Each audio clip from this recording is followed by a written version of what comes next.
The addition of Julio Jones complementing Derrick Henry, Ryan Tannehill, and A.J. Brown, I think it's going to open up a lot more for the traditional play scheme. This is where I think it's going. If we're depending heavily on a used up Terry Robisky, Matt LaFleur, who, like I said, didn't have his intentions directly here for Tennessee. Of course, he wanted the head coaching position. And we had Arthur Smith. So with Arthur leaving, now we have our offensive coordinator, Todd Downing, having to step up. We're going to have to go a traditional role here. I hope you guys can understand that. Can you not see where this direction of this team is going? And it has been this traditional sense. This has been a, how would you say, what we were talking about? This is a rebuild that everybody's failing to see. And the thing about everybody's talking about is stats, what they can do on the field. But we're missing the big picture here. We're missing something huge here that everybody's really overlooking.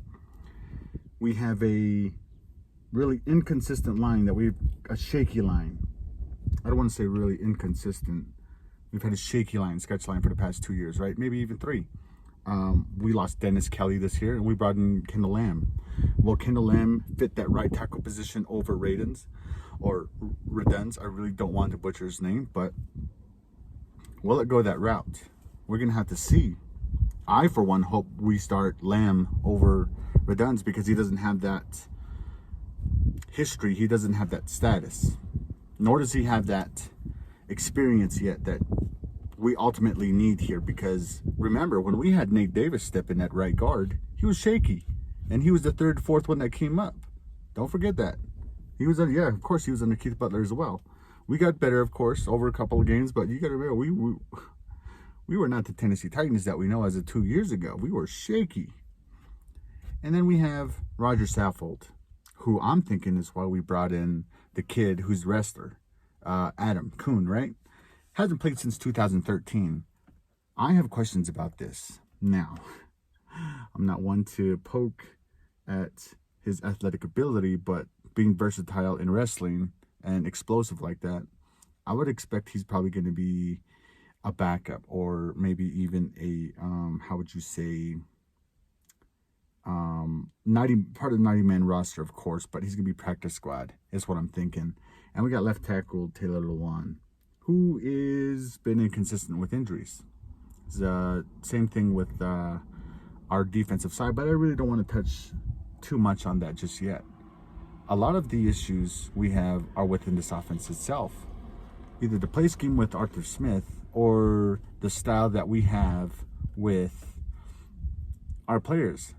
Because remember, they were saying it was the players, not the coaches here.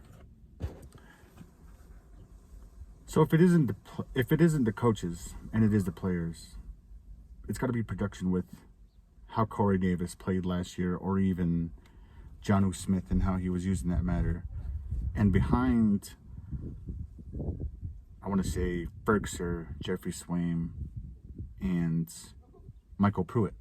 A lot of these players were injured, of course, given the fact that we had ups and downs and scheme and game plan for some of these games. But remember, even with Arthur Smith, we had some play calling that was really sketch. We had some concerns of our own with Arthur Smith. And now he's the head coach in Atlanta. But I don't want to say Arthur Smith was kind of just coasting, not only because he was 8 years here with the Tennessee Titans as a tight ends coach before he became working up his way in the ladder. What I'm saying is, was he coasting off of a playbook that was just put together? Was just a fab? Was just a sham? That's something that Arthur Smith kind of just got us by on, and we had, yet alone, just great talent that kind of got us through it. That's one thing I've always kind of had in the back of my mind. I don't know if anyone else has ever had anything like that, but I certainly have. If we have Todd Downing and his, I don't even want to say if it was a recent success. I mean, because he did make offensive coordinator, of course, and with the Raiders. So we got to see if he's going to be any good? Is he going to be any good? We got to see a little bit of Todd Downing and the OTA press conference, right, with the coaches meeting. And we got to see a little bit of him. He says he's not trying to be Arthur Smith, because we all know he is not Arthur Smith. I wouldn't even call him close to being any other successful offensive coordinator. You know, I just hope he doesn't turn into a Gase or something like that on our hands. I hope he's just not dead weight. I really hope we'll see something in him that we just don't see, or we're neglecting, because we need to be successful this year. I'm calling it right now. There's nothing shorter than an AFC championship. There's nothing shorter than the expectation of being at the AFC championship. I'll just say that we need to be at the AFC championship. I'm not going to tell you yet if we're going to win or we're going to lose. I need to see how the rest of the couple games go here in the season, so I'll be able to evaluate that. Because let's be honest here, the first 6 games was great, right? I don't want to say 6, I want to say 5 maybe.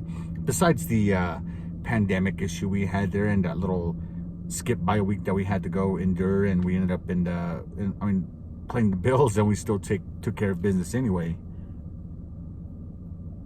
If we expect to be a team that wants to be talked about, and this is the issue we all have here as Titans,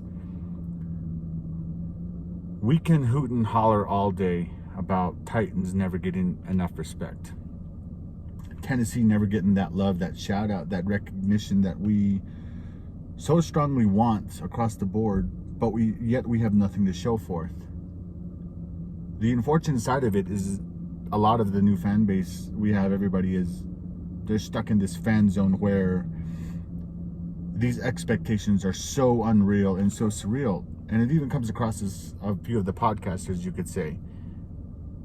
A lot of people don't understand the X's and O's, the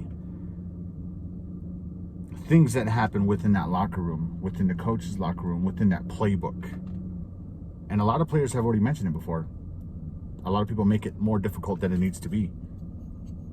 A lot of players make it more difficult than it needs to be, learning the ins and outs of what is expected of a coordinator. And then again, you don't get those answers from people who don't want to see you succeed. But we have a four-headed monster here. We have Tannehill. We have Derrick Henry. We have Jeffrey Swaim as playing his tight end. I hope he steps up a little more this year with Ferkser. And then our third monster, we have AJ. We have Derrick Henry, Julio, and Tannehill. That's a four-headed monster right there. I need to see more from not Ferkser. I want to see more from Jeffrey Swaim. This is going towards a more traditional route. We're going to go for that deep ball, like Julio just said. Everything that they've kind of talked about is right in front of us, and everybody just refuses to read between the lines. We're going to get to defense, but not just yet. There's a few things I want to talk about with Jayon and Rashawn and David Long. I still have the video coming out on why David Long Jr. is more important than we all are wanting to believe. But with Todd Downing, we need him to really step it up this year. There's going to be so much high expectations now that we have many key big namers here in Tennessee finally. And I'm not saying, Julio is a lot bigger than Randy Moss. I loved Randy Moss coming over to Tennessee, believe me. I loved it. But by the time, he was done going to his second team with the Patriots and not winning the Super Bowl with Tom Brady, I just thought he just was kind of like a Matt LaFleur. He just didn't have his best intentions in here. I didn't even know what he was running half the time. You could just see it like, man, did you even tie your cleats when you came out? And I've said that before. You could just recognize it. Like, he was just lazy. But with Julio, we get something different. We get something a lot bigger than we've all expected and anticipated. But the thing about it is, so now that we know Julio's here, he's going to be putting in work. He's going to do his work besides the injuries or anything like that. I'm not worried about that. He's going to be fine. He's going to be pushing AJ beyond anything. And AJ's going to want to play more. Derrick's going to want to be playing more. Not only that, the line is going to be wanting to play more. Believe me, they're going to be wanting to call each other out. They're going to hold each other accountable, which is, I'm really hoping. I think it will get together. You know, I think Taylor will and Saffold will have something kind of along the lines of course, Ben Jones, our center, you know. The cool thing about this is I really believe it's going to open up our playbook a little bit more. And I want to touch on something towards the end of this video, but you'll all understand where I'm going with this. It's going to open his playbook because we're going to have that deep ball. Like Julio said, he wants to run 40, 55, 50 yards down the field there, beat his opponents, and then you have to plan for AJ on the other side. So one's going to run that go route, one's going to run that cross route, that route they both love, you know. It's going to be really fun to see finally a duo we can count on. Because with Julio, we will have that production where we hoped and wanted and were looking for in that wide receiver one, who was originally our one, in Corey Davis. Not to take anything away from Corey Davis, because I love Corey Davis. I wanted so much more for him, but it's just unfortunate the things the way to play out the way it needs to go, and he's with the Jets. Julio's going to get that deep ball route. I want everybody to go just do a little thing here. Go back and look at, I can't remember, there's a few games here. I mean, there's a few games here where Corey did get that deep ball, right? And you may have seen it the past 2 years, because that's when we kind of brought up Khalif Raymond with the production. You could see Corey just struggling with that overhead throw where the ball is over him directly, and he has an issue trying to catch it. Right over that shoulder drop in with the ball, and he refuses to catch the ball. Honestly, he refuses, but I mean, there's a couple times where he could have, you know, played a lot better and executed a lot better, but with Julio, he just seems to be a fly swatter for it. He just seems to be a butterfly net out there with that football. Just get the ball in or around me, and I'm going out with finger catches if I have to. And he has that length. He's got that height. May have lost a step just a tiny bit, but not much, you know. That's the great part of it all. Is he's going to open up this playbook a lot more. The way we need to run our play action, that is so much favored. I'm hoping Todd Downing kind of goes into this understanding what's going on with Ryan Tannehill and what he expects. If he's worked so much with Tannehill this past year, this offseason, I hope they design something with every player's skill set, because that's the only way we're gonna score some points here. I wouldn't look too heavily on Derrick Henry getting a lot of his carries, because that weight's going to be lifted. And it's something I really wanted to touch on maybe over a week ago, 2 weeks ago, was uploading this video and trying to get everything out there as soon as I could, but I knew as soon as I would, everybody was going to be repeating the same things. I could probably name about 12 to 15 different networks repeating the same thing, just stats. Some people want to cover the Titans and some people don't want to cover the Titans, and that's understandable. That's what we're used to. We don't get national news, we don't get national love like that, because at key moments we freeze up. We can contribute on big time nights, with the exception of our championship run in 2018 with Coach Dean Pease and Arthur Smith.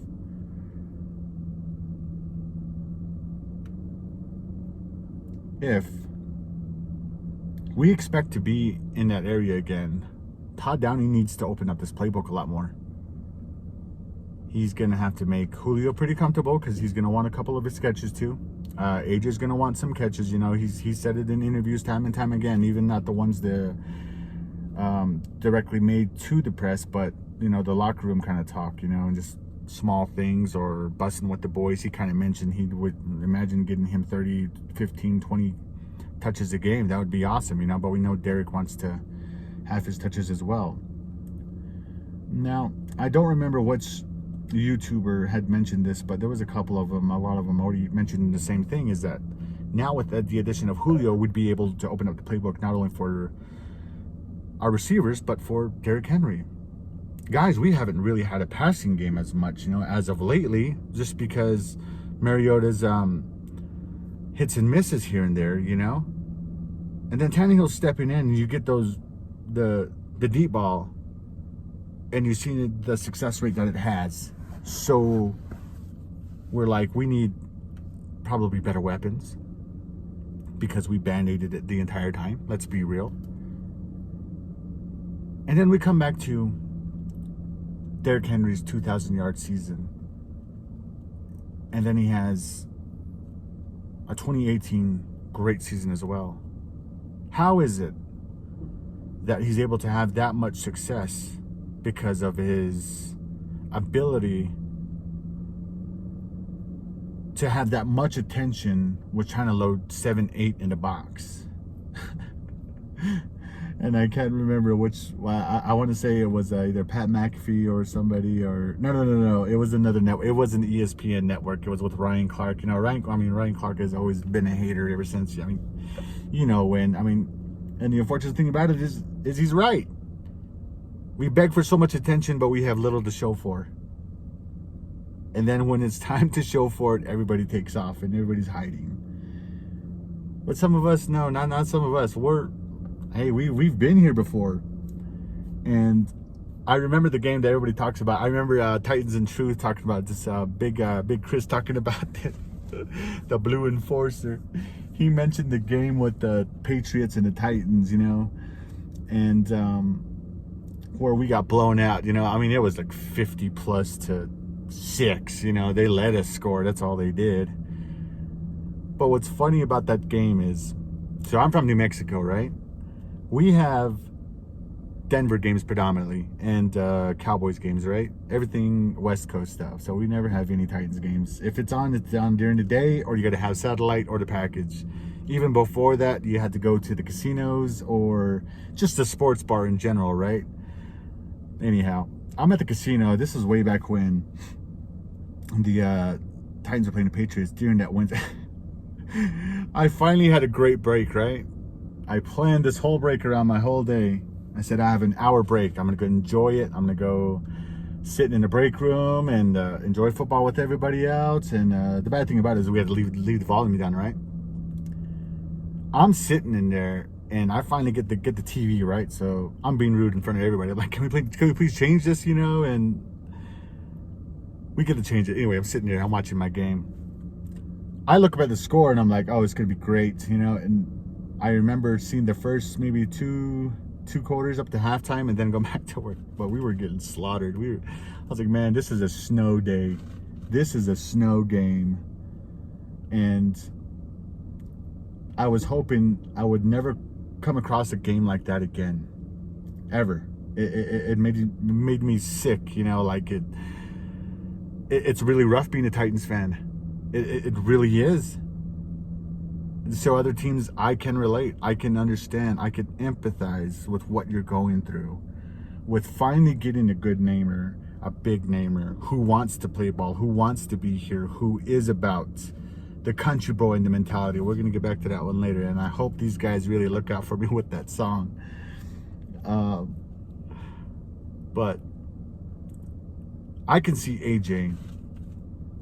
No, I was going to tell you about the game. So remember when Watson came in with the Texans, right? Do you know he tore us up?